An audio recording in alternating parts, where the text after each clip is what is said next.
नमस्कार, आप देख रहे हैं न्यूज़ 18 का डिजिटल प्लेटफॉर्म और मैं हूं आपके साथ जागृति खंतवाल।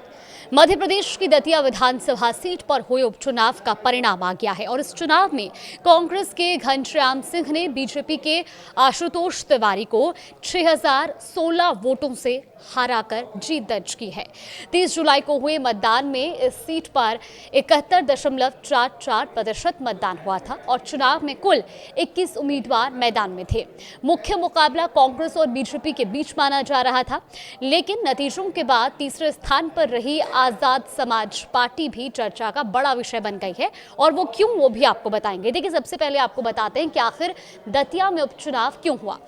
दरअसल साल 2023 के विधानसभा चुनाव में कांग्रेस के राजेंद्र भारती ने बीजेपी के वरिष्ठ नेता नरोत्तम मिश्रा को हराया था, लेकिन अप्रैल 2026 में दिल्ली की एक अदालत ने धोखाधड़ी के एक मामले में राजेंद्र भारती को 3 साल की सजा सुनाई। इसके बाद उनकी विधानसभा सदस्यता समाप्त हो गई और इस सीट पर उपचुनाव कराना पड़ा। अब बात करते हैं नतीजों की। मतगणना के शुरुआती दौर से ही कांग्रेस उम्मीदवार घनश्याम सिंह बढ़त बनाए रहे और आखिर तक ये कदम लगातार ये बढ़त कायम रही। अब चुनाव आयोग के अनुसार कांग्रेस के घनश्याम सिंह को 66,757 वोट मिले, बीजेपी के आशुतोष तिवारी को 60,741 वोट मिले, जबकि तीसरे स्थान पर रही आजाद समाज पार्टी के उम्मीदवार दामोदर यादव मंडल को 22,527 वोट मिले। यहीं से चुनाव की सबसे बड़ी चर्चा शुरू होती है। देखिए, पहली नज़र में ये जो कांग्रेस की करीबी 6000 वोटों की जीत दिखाई देती है, लेकिन जब तीसरे उम्मीदवार के 22,000 से ज़्यादा वोट सामने आते हैं तो राजनीतिक विश्लेषण का केंद्र भी बदल जाता है, क्योंकि कांग्रेस और बीजेपी के बीच जीत का अंतर 6016 वोट था, जबकि आज़ाद समाज पार्टी को इससे करीब 3 गुना ज़्यादा वोट मिले हैं। और इसी वजह से सवाल उठ रहा है कि क्या तीसरे उम्मीदवार की मौजूदगी ने मुकाबले के समीकरण बदल दिए हैं। लेकिन यहाँ एक महत्वपूर्ण बात ये भी समझना जरूरी है कि चुनाव आयोग सिर्फ ये बताता है कि किस उम्मीदवार को कितने वोट मिले हैं, वो ये नहीं बताता कि अगर कोई उम्मीदवार चुनाव में नहीं होता तो उसके वोट किस दल को जाते। इसीलिए कहना तथ्यात्मक रूप से सही नहीं होगा कि आजाद समाज पार्टी के सभी वोट किसी एक दल के खाते में जाते। हाँ, इतना जरूर कहा जा सकता है कि तीसरे उम्मीदवार ने मुकाबले को त्रिकोणीय बना दिया और चुनावी गणित पर उसका असर भी दिखाई दिया। अब बात करते हैं वोट शेयर की, तो कुल 1,57,499 वोट गिने गए। इनमें कांग्रेस को लगभग 42.39% वोट मिले, बीजेपी को लगभग 38.57% वोट मिले और आजाद समाज पार्टी को 14.30% वोट मिले। यानी मतदान करने वाले लगभग हर 7 मतदाताओं में से एक ने आजाद समाज पार्टी के उम्मीदवार को वोट दिया है। किसी उपचुनाव में तीसरे दल का 14% से अधिक वोट हासिल करना सामान्य प्रदर्शन नहीं माना जाता और अब सवाल ये भी उठ रहा है कि आजाद समाज पार्टी को इतने वोट आखिर कैसे मिले।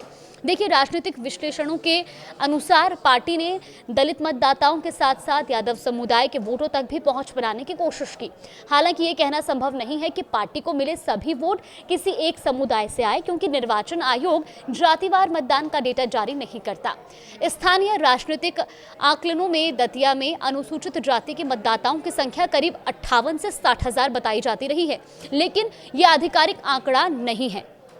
अब एक और दिलचस्प तुलना, साल 2023 के विधानसभा चुनाव में आजाद समाज पार्टी को सिर्फ 490 वोट मिले थे, लेकिन 2026 के उपचुनाव में पार्टी को 22,527 वोट मिले हैं, यानी करीब 22,000 वोटों की बढ़ोतरी और पिछले चुनाव की तुलना में लगभग 46 गुना बेहतर प्रदर्शन। हालांकि यहाँ ये भी ध्यान रखना जरूरी है कि उपचुनाव और सामान्य विधानसभा चुनाव की परिस्थितियां अलग होती हैं। उम्मीदवार, मतदान प्रतिशत और साथ ही स्थानीय मुद्दे बदल सकते हैं, इसीलिए दोनों चुनावों की सीधी तुलना सावधानी से की जानी ज्यादा जरूरी है। इस चुनाव का एक राजनीतिक पहलू और भी है। देखिए, राजनीतिक विश्लेषकों के अनुसार दतिया का चुनाव बीजेपी और कांग्रेस दोनों के लिए प्रतिष्ठा का सवाल बन गया था और ये चुनाव मध्य प्रदेश बीजेपी के नए अध्यक्ष हेमंत खंडेलवाल की पहली चुनावी परीक्षा भी माना जा रहा था। तो कुल मिलाकर दतिया उपचुनाव में कांग्रेस ने सीट बरकरार रखी है, बीजेपी दूसरे स्थान पर रही है वहीं आजाद समाज पार्टी ने भले ही सीट नहीं जीती, लेकिन 22,000 से ज्यादा वोट और 14.30% वोट शेयर हासिल कर अपनी मजबूत मौजूदगी दर्ज कराई है। ये कहना कि तीसरे दल ने किसी एक पार्टी की हार या जीत तय कर दी, उपलब्ध आधिकारिक आंकड़ों के आधार पर संभव नहीं है, लेकिन इतना जरूर कहा जा सकता है कि त्रिकोणीय मुकाबले ने चुनावी समीकरणों को प्रभावित किया और अंतिम परिणाम में कांग्रेस बढ़त बनाए रखने में सफल रही। फिलहाल दतिया उपचुनाव का सबसे बड़ा संदेश यही है कि जीत कांग्रेस के खाते में गई, जबकि तीसरे दल के प्रदर्शन ने भविष्य की राजनीति पर नई चर्चा जरूर शुरू कर दी है। आप इन परिणामों को किस तरह से देखते हैं, हमें कमेंट बॉक्स में अपनी राय जरूर दें।